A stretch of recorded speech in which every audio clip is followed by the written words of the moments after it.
안녕하세요. 오늘 저희와 함께 좀 깊이 들어가 볼 이야기는요. 빅토리아 성서교회 켈럽강 목사님 설교입니다. 아, 네. 그리스도의 신성과 탁월성에 대한 말씀이었죠? 네, 맞습니다. 저희 손에는 이제 설교문 전문이랑 음성 파일, 그리고 그 근거가 된 성경 구절들, 요한복음, 골고새서, 마가복음 이런 것들이 준비되어 있습니다. 네네. 그래서 이번 시간에는 이 자료들이 말하는 예수 그리스도의 본질, 또 역할에 대한 어떤 핵심 주장들, 그 의미를 좀 명확하게 파악해보는 게 목표입니다. 그렇죠.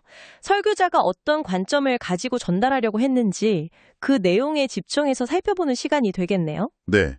그래서 저희는 그 관점을 충실하게 전달하는 데 좀 집중해 보려고 합니다. 자, 그럼 바로 한번 들어가 볼까요? 설교의 시작이라고 할 수 있는 요한복음 1장, 그 말씀이라는 개념부터 시작하는 게 좋을 것 같아요. 네, 로고스. 아주 중요하고 또 흥미로운 개념이죠. 네, 맞아요. 요한복음 1장 1절 2절인데요. 태초에 말씀이 계시니라 이 말씀이 하나님과 함께 계셨으니 이 말씀은 곧 하나님이시니라. 그가 태초에 하나님과 함께 계셨고 설교는 이 말씀, 그러니까 헬라어 로고스에 상당히 큰 의미를 부여하더라고요. 맞습니다. 여기서 정말 주목할 부분은 설교가 이 로고스를 어떻게 해석하느냐인데요.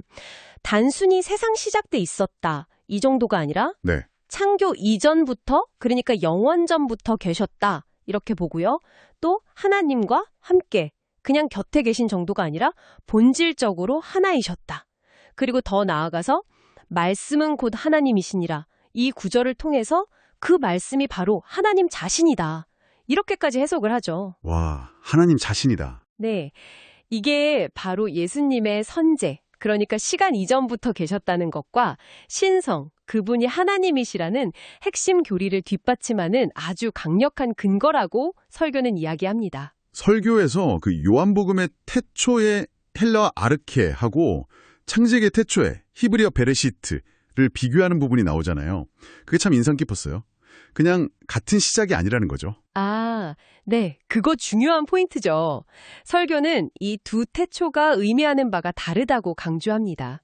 창세기의 베레시트가 우리가 아는 이 우주, 시간과 공간의 시작점이라면 네, 그렇죠. 요한복음의 아르케는 그보다 훨씬 이전, 어쩌면 시간과 공간이라는 개념 자체가 생기기 이전의 영원한 상태, 그 근원을 가리킨다고 설명해요. 아, 영원. 네. 그러니까 이걸 따라가 보면 예수님의 존재가 역사 속 어느 한 시점에 딱 갇히는 게 아니라 모든 시간과 역사를 초월하는 분이라는 걸 선언하는 셈이 되는 거죠. 그렇군요. 그 설교의 첫 번째 핵심 포인트는 예수는 그냥 역사적 인물이 아니라 시간 이전에 이미 계셨던 영원한 말씀, 즉 하나님이시다. 이거네요. 이건 정말 예수님의 정체성에 대한 아주 근본적인 이야기인데요. 정확합니다. 그리고 설교는 바로 이 지점에서 시작해서 예수님의 정체성에 대한 더 대담한 주장으로 나아가요. 영원하신 말씀일 뿐만 아니라 이제는 창조와도 직접 연결된다는 거죠. 아, 그게 바로 다음 주제인 창조주 예수로 이어지는 거군요. 네, 맞습니다. 요한복음 1장 3절에 만물이 그로 말미암아 지은 바 되었으니 지은 것이 하나도 그가 없이는 된 것이 없느니라. 그리고 10절에도 새삼은 그로 말미암아 지은 바 되었으되 이런 구절이 나오죠. 여기에 또 골로새서 1장 15절에서 17절 말씀이 더해지면서 내용이 확 커지는데요. 그렇죠. 골로새서 말씀이 아주 중요하게 다뤄지죠. 예수님을 보이지 않는 하나님의 형상, 모든 피조물보다 먼저 나신 분이라고 하면서 네. 모든 것, 그러니까 하늘과 땅, 보이는 것들과 보이지 않는 것들, 심지어 왕권이나 주권, 통치자, 권세 같은 것들까지 전부 다 그에게서 창조되었다고 선포하거든요. 와, 보이지 않는 것들까지요? 그건 뭐 천사나 영적인 존재들도 포함인가요? 네, 설교는 바로 그 점을 강조합니다. 예수님은 창조된 존재, 피조물이 절대 아니고 오히려 이 모든 것들의 창조주시다.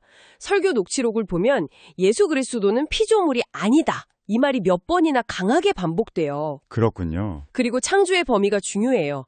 그냥 물질 세계, 보이는 것만 아니라 보이지 않는 영역, 그러니까 영적인 존재들, 권세들, 인간 사회의 어떤 권력 구조 같은 것들까지 전부 다 예수님을 통해서 그리고 그를 위하여 창조되었다고 설명합니다. 그를 위하여 창조되었다는 건 어떤 의미로 해석해야 할까요? 만물이 존재하는 궁극적인 목적이 바로 예수 그리스도께 있다는 거죠. 모든 것이 그분 안에서 의미를 찾고 또 그분으로 인해 유지된다는 의미로 설교는 풀이합니다. 골로새서 1장 17절 뒷부분에 만물이 그 안에 함께 섰느니라는 말씀이 바로 그거죠. 잠깐만요. 그 보이지 않는 것들, 영적인 권세까지 예수님이 창조하셨다는 건 이건 당시 사람들에게나 지금 우리에게나 상당히 좀 파격적으로 들릴 수 있을 것 같은데요. 설교에서는 이 부분을 어떻게 좀 더 설명하나요? 좋은 질문이에요. 설교는 주로 이제 골로새서 본문의 권위에 기대면서 이 말씀이 얼마나 포괄적인지를 강조하는 방식이에요.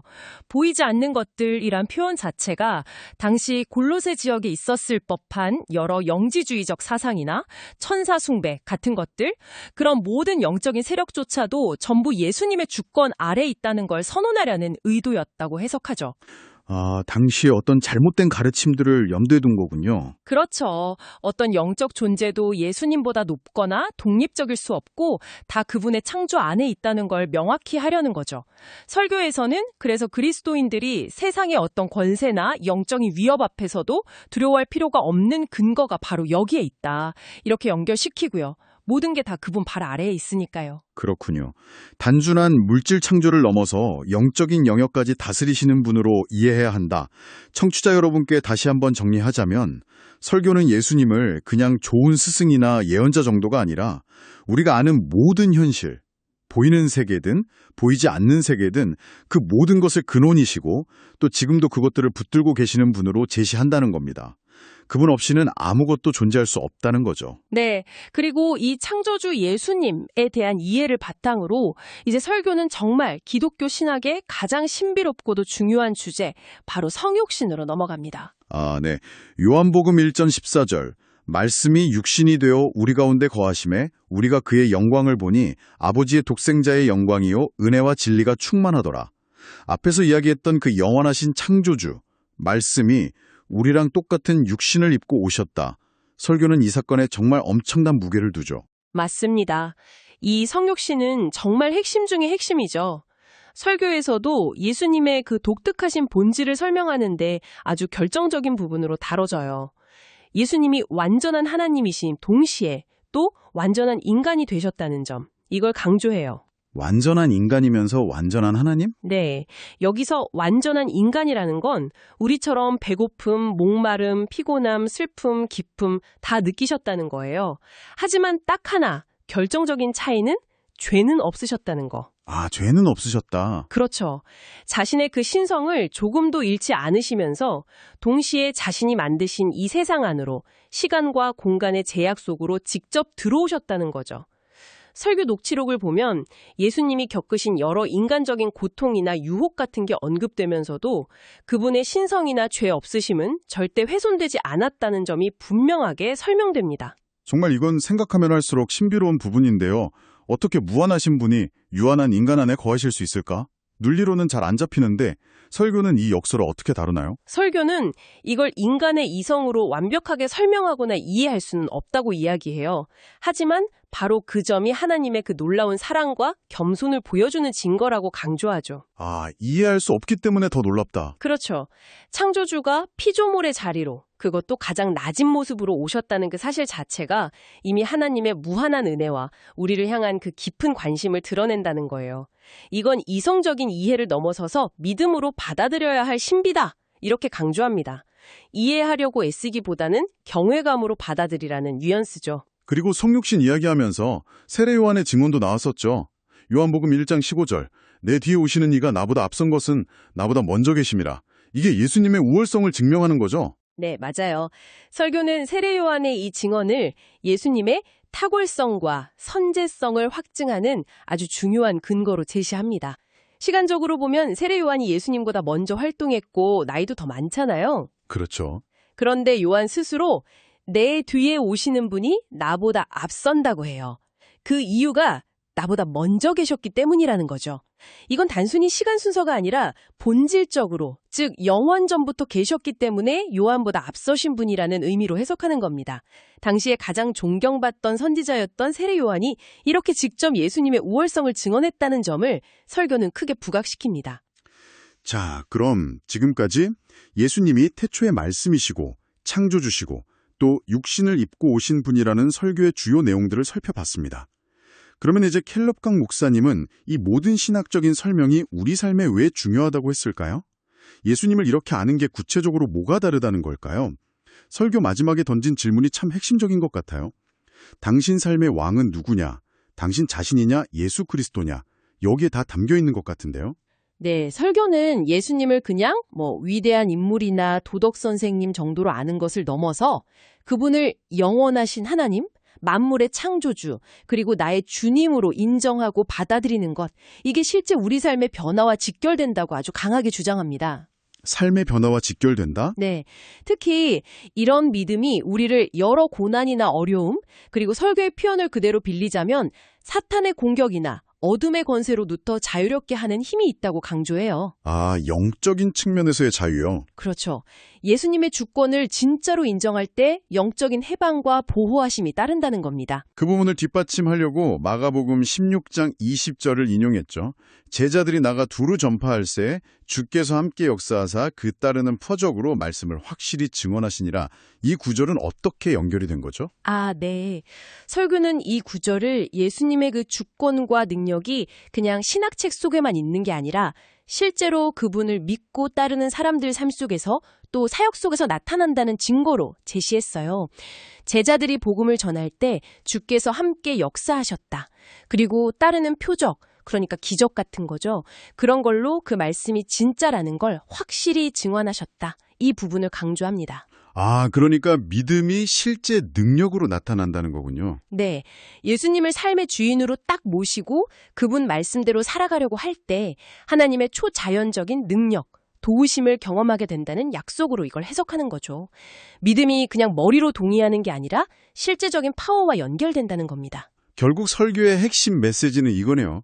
바로 이런 예수님, 영원전부터 계셨고 온 우주 만물을 만드셨고 우리를 위해 인간이 되신 그 하나님, 창조주 구원자이신 예수님, 그분을 인격적으로 알고 믿고 내 삶의 주인으로 모시는 것, 이것이 설교 관점에서는 죄에서 구원받는 것뿐만 아니라 이 땅에서 하나님의 능력과 복을 누리며 살아가는 유일하고도 꼭 필요한 길이다. 이런 선언으로 요약할 수 있겠네요. 네, 정확합니다. 오늘 저희는 바로 이 케일럽강 목사님의 설교가 제시하는 그 관점을 최대한 왜곡 없이 깊이 있게 전달해 드리려고 노력했습니다. 네, 오늘 저희가 함께 깊이 파고든 케일럽강 목사님의 설교 내용 잠시 한번 정리해 보겠습니다. 설교는 요한복음, 골로새서 같은 성경 구절들을 근거로 해서요. 예수 그리스도를 태초부터 하나님과 함께 계셨고 하나님 자신인 영원한 말씀으로 보았고요. 네, 창조주이시기도 하고. 그렇죠. 눈에 보이는 세계, 또 보이진 않는 세계까지 모두 창조하신 창조주로, 그리고 우리와 같은 인간의 몸을 입고 이 땅에 오신 성육신 하신 분으로 선포했습니다. 그리고 이 모든 것을 아는 것이 결국 우리의 삶과 연결된다는 점. 맞습니다. 그래서 결론적으로는 이러한 예수님을 알고 믿고 또 삶의 왕으로 모시는 것이 구원이자 참된 자유, 그리고 하나님의 능력을 경험하는 핵심이다. 이렇게 강조했죠. 자, 오늘 탐구를 마무리하면서요. 청취자 여러분께서 스스로 한 번 더 깊이 생각해 보시면 좋을 만한 질문을 하나 던져드리고 싶습니다. 네, 어떤 질문인가요? 오늘 살펴본 설교는 예수님의 신성 그리고 창조주로서의 역할을 아주 강하게 부각했잖아요. 네. 그랬죠?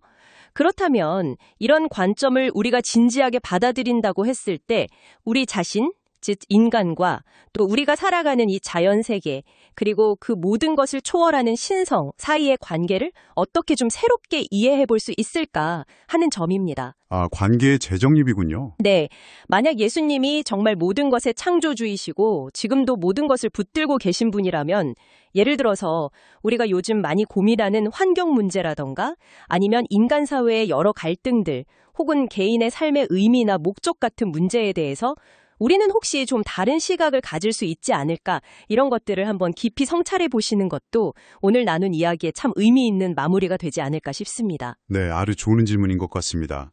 창조주 예수님이라는 관점에서 세상을 다시 바라보는 것. 오늘 저희의 이 깊은 이야기에 함께 해주셔서 진심으로 감사합니다.